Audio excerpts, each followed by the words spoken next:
please try to settle down. Don't forget that drawing, and painting, and sculpture are forms of meditation. So there's a kind of a sneaky way to get you meditating.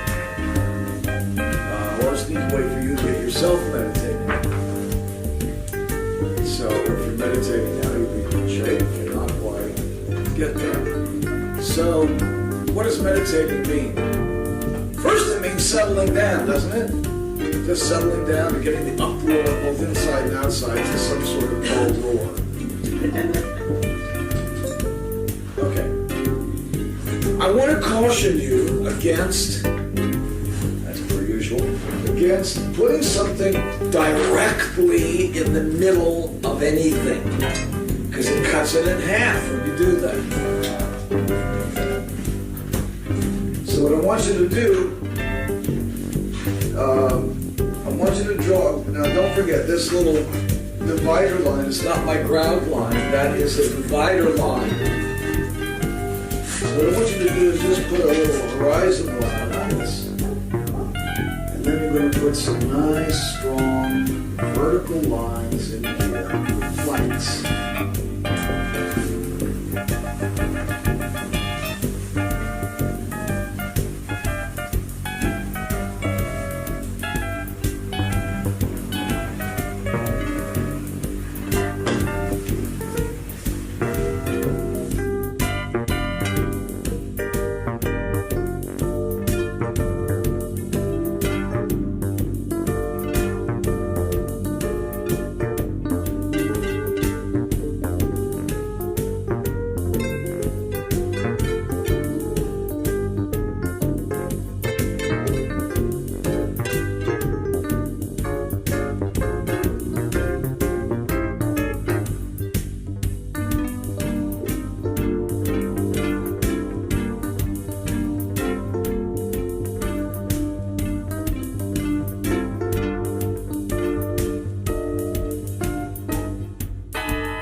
Art is not a product.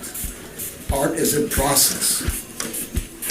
It's a process of exploration. I'm going to do 3 pillows and 3 only. Watch, 1 pillow here, 1 pillow here, and 1 pillow here.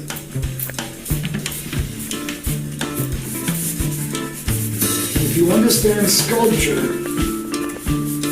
you will understand what to do with this when you get your hand on it. If you understand drawing, it's only because you understand sculpture.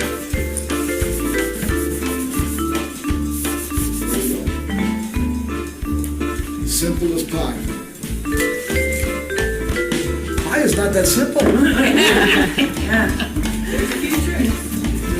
Again, I have broken my charcoals, I use them down to the point you literally can't see the charcoal anymore. Now the whole secret is in the hand, not in the line, not in the chalk, not in anything, not the paper, nothing. But you must use the right paper, you must use the right charcoal. If you use the wrong charcoal, this will not work. You will not get these results. So you have to use the right charcoal, you must use the right charcoal. You must use the right paper, a paper that's receptive to that charcoal. And you must know what pressure is. In order to understand pressure, that's why we do sculpture, that's why we do drawing. So that you understand the variation of pressure and variation of angle and attitude is going to make a difference, a very big difference, a profound difference. Sometimes a micromillimeter will make between the difference between a piece of junk and a masterpiece. A micromillimeter. Now, this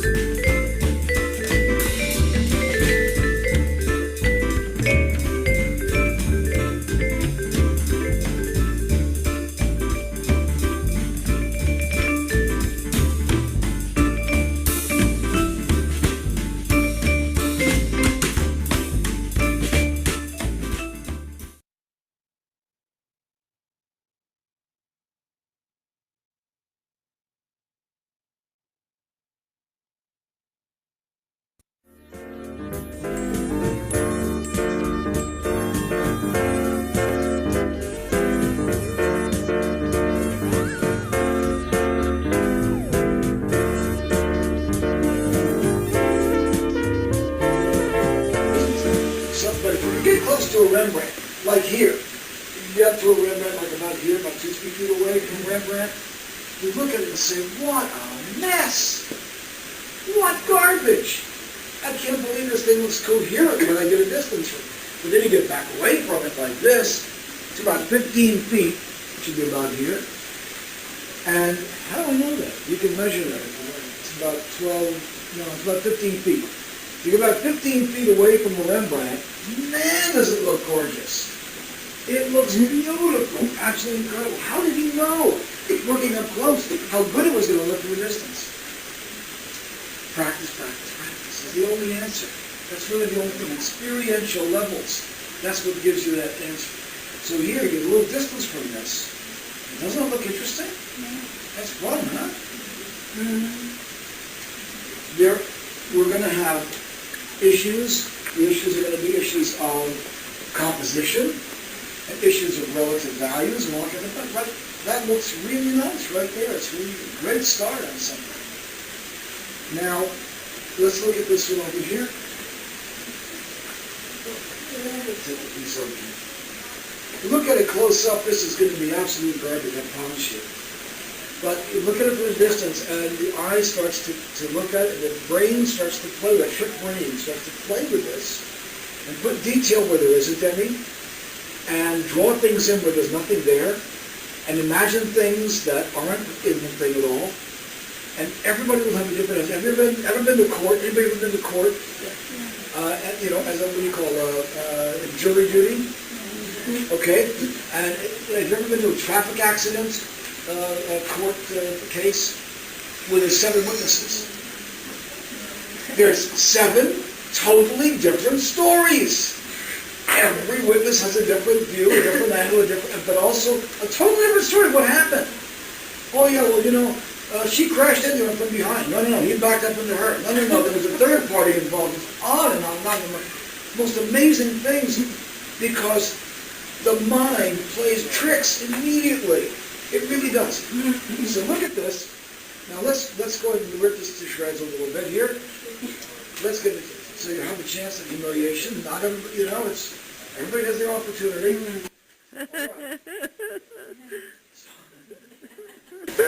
So, what's wrong with this picture? Okay, what's right with it? What's right with it? What looks really good to you? Darks and lights. Yeah, it's got some good darks and lights in it. That it does have. Spacious. It's got nice values. Spacious. It's spacious. That's good. Okay. Yeah. Okay. It's spacious. It gives you the feeling of space. Okay. It's positioned in the right plane. Yes. What else? There's a lot of foreground. There's a lot of foreground here. She might be wanting to develop that. You know, Oh, or you yeah. might just go in here. Mm-hmm. It's very balanced, but not asymmetrical. Okay? What's wrong with this? What's really wrong? What's so wrong that she needs to actually correct it to the next piece? Over on Well, the first of all, the side. difference between light and dark occurs right in the middle. Well, that might be on the way to correct it. We don't know how far she's going to go with this here. She's in the middle. Can't see the distance. You see this thing here? This thing here? What is that? It might be a mesa. It might be a mesa. We don't know what this is, but on top of that, well, there's a simple way to fix that. Change the respect thing. Now, here's an example. I'll show you this because this is an interesting problem. Oh, is it? Now, let's put our mesa here. If we put our mesa like this, it's going to be over the horizon, so we might put it a little forward of the horizon like that. Or we might put it over. But do you see what happens when you do this kind of blocky thing? So what you might want to do is, even if it were square on to you to begin with, why not give it some kind of shape? Put a leading edge. This is what I always recommend. And if this was a mesa or a house or whatever it is, I would approach it from that standpoint of putting a leading edge there. Give yourself a little bit of drama instead of making it flat on, see, like a cookie box. Like you don't want to make it look like two stacked Girl Scout cookie boxes, which is what you have. So then you start digging into it a little bit and give yourself an opportunity to develop this stuff out. And then here you're going to have places where the mesa will have runoff. Don't make it exactly even, though. So you're going to have a little runoff in there. And give yourself a chance to put some darks in there. And then if this is going to be a little darker, make this side very light. So you have a few runoffs in there too, but make it very light. Well, if you make this very light, it's probably advisable to make your background dark, but don't forget you've got this dark also, so this value is going to have to be significantly different from the value you put there to make that work. And as you work up in here, I'm going to put clouds here. There aren't any clouds in these things usually.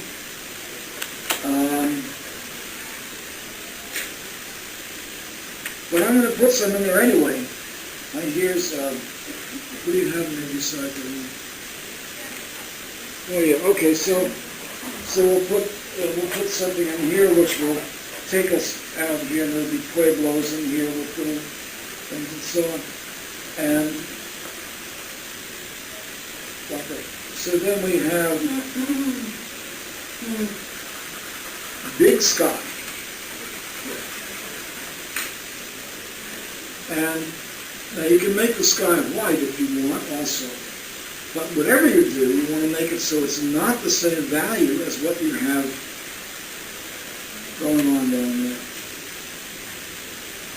So what you want to do is you want to contrast light and dark extremely.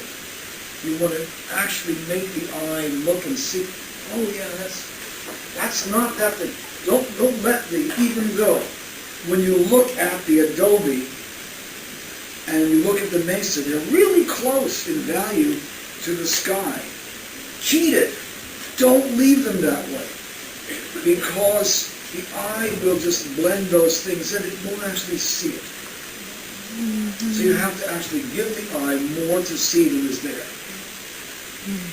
That's called the magic of misdirection. and it misdirects the trick brain. The trick brain is the brain that sees things that aren't there and imagines things that aren't there and goes into levels of fantasy about the art. And what you really want to do is send the heart into a different level, a different plane of existence in a way. You want to elevate the heart of the viewer and touch the heart of the viewer.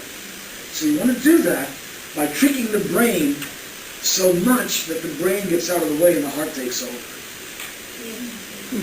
Okay? All right, keep going.